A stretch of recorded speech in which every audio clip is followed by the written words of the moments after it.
La République en marche. Merci Madame la Présidente. Merci Madame la rapporteure pour cette présentation.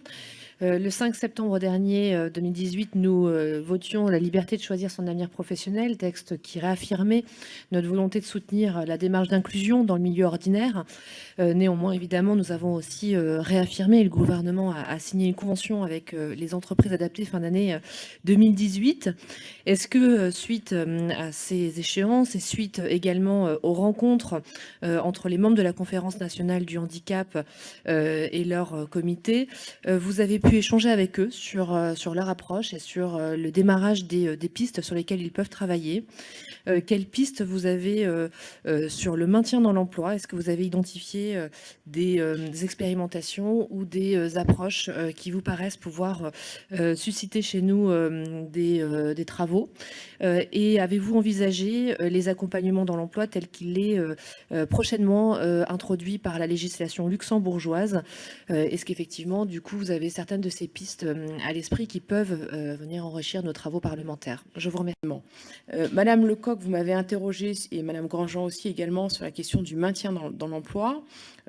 Effectivement, c'est une question qui est revenue à différentes reprises, avec notamment l'objectif évidemment de limiter les licenciements pour inaptitude et donc de favoriser le maintien dans l'emploi.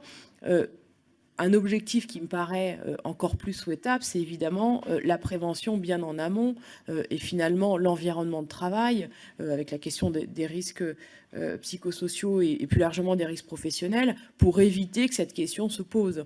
Et il me semble qu'il y a un écueil qui est à identifier pour pouvoir bien s'en prémunir, c'est d'avoir finalement une entreprise qui aurait des conditions de travail non satisfaisantes, et donc qui serait créatrice de handicap, un travail ensuite.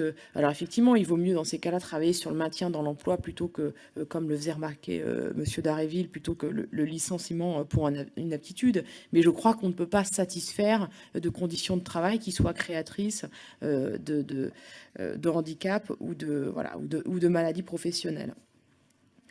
Et qu'on peut encore moins se satisfaire d'entreprises qui agissent fortement pour finalement que les travailleurs fassent la démarche d'obtenir la RQTH pour ensuite pouvoir satisfaire leur obligation d'emploi à travailleurs handicapés.